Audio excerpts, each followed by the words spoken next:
Hey guys, what is up? Mike here, Laker Talk. Let's talk Lakers basketball. All right, so Lakers are 7-1, best record in the NBA. The question is, are we for real? Yes, we are. Let's talk about it. But before we do, as you all know, if you are in need of some fresh Lakers gear, check out the site below, fanatics.com. I've been partnered now with them for the last 4 days. They have some of the best stuff on the internet. Hats, jerseys, t-shirts, classics, jackets, sweatshirts, everything you need Lakers related. Get it below, fanatics.com. Link is in the description. It's been dope. A lot of people hit me up saying they purchased some stuff, so I know you're gonna be looking fresh. Everybody looking fresh.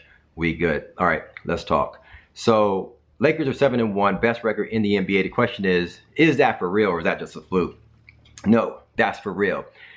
I still got the Clippers slightly ahead of us because I think their bench and their depth kind of adapted to their system a little bit sooner than we have, as you see realistically. We have the best starting lineup in the NBA with LeBron, AD, JaVale, Avery Bradley, D'ing up on the perimeter, and Danny Green with his D and his 3 abilities. But our bench hasn't caught up to the system that Frank Vogel has put in place. I think that's where I say we are for real, because we're playing great basketball and our bench hasn't caught up yet. They're now seeing the things that Frank Vogel is putting into place, the things that is being demanded of them from the starters, from the coaches, and they're going to gradually fall into place, I think, and have to improve on buying into that system. That's what's going to make us improve even more. Right now, the veteran leadership that we have in the starting lineup has caught on to this system and they're playing lights out. LeBron James is closing out defensively. He's exerting a heck of a lot of energy on both ends. After the game last night, he had to do his post-game conference sitting down. That's why. But we held Miami to 14 points. Yes, you can say Miami was on the second of a back-to-back. That is true. But Miami's been playing great basketball all season long. They blew out the Houston Rockets. They went into Phoenix and beat a tough Phoenix team coming in. I think we just made them quit based on the defensive pressure that we've been putting on them and the changes we made second half. And they basically just kind of mailed it in saying like, okay, we can't beat this team. And if you look at yesterday's game, they came out with the zone, kind of messed us up a little bit. They're watching film thinking, okay, we're gonna have to do things differently because we can't play them one-on-one. We can't let us beat us like that. So they come in with the zone, kind of stifled us a little bit. We couldn't figure it out. And then Frank Vogel, being the great coach that he is, made some adjustments, put AD in the middle, gave the ball to AD, told the weak side guy to cut, and you saw all these type of layups here and there in the second half, slicing and dicing and breaking down that zone defense. So credit goes to Frank Vogel for making those adjustments, in addition to the fact that we have the best defense or best starting lineup in the NBA, a great coach, as we can see, that is on point and making adjustments from first half to second half, and those guys buying into what our coach is teaching and setting up. Bench hasn't caught on yet. They're playing at about 5% of what they're capable of. In addition to that, we're not hitting our threes. So when you tie in the fact that the bench, in my opinion, is going to come around, and here's why I believe that.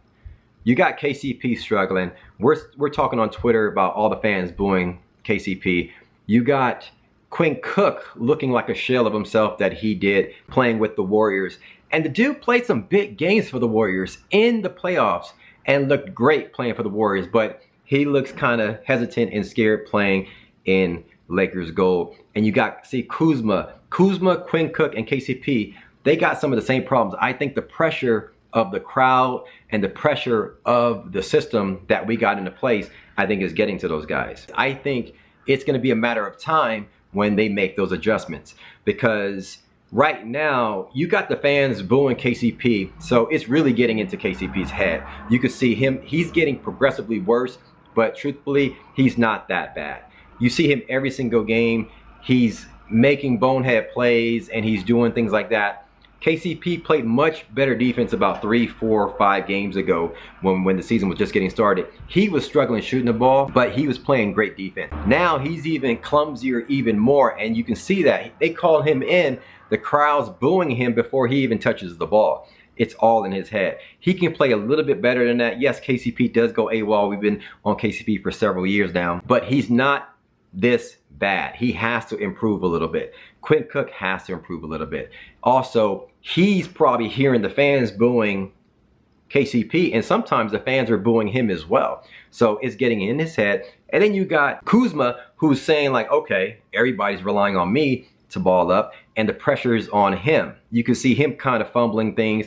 I think they can't get any worse in terms of just being clumsy and things with the ball.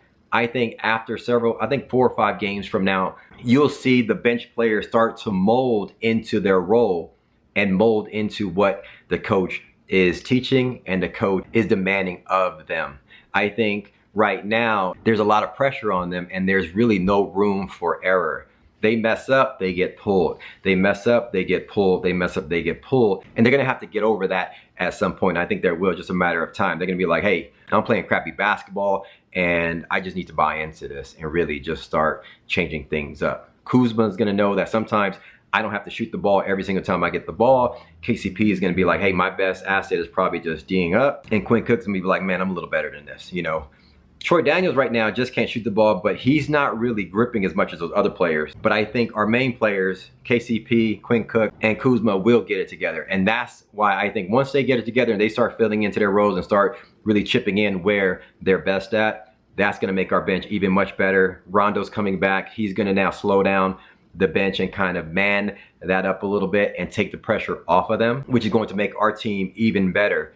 Are we the best team in the NBA? In my opinion, we're right there, barring any injury. So if LeBron stays healthy, AD stays healthy, JaVale, AB, and Danny Green, we're right there with the Clippers, in my opinion. So yes, 7-1 record is for real, in my opinion, and I believe we're just now scratching the surface with the bench not there yet, playing, in my opinion, at 5% of what we can play. So in my opinion, look out NBA. Once the bench catches on to our system, they buy in and fall into their roles, you'll start seeing us really ball out. Anyway, that's my thoughts.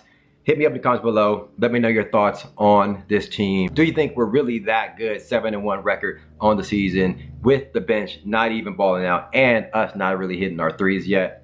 I think we're a dangerous team. Hit me up in the comments below. Let me know your thoughts. Thanks for commenting, liking, and subscribing. As always, follow me on Twitter and Instagram at MikeSportsLA, and be sure to subscribe to my YouTube channel. See that circle at the end of the video?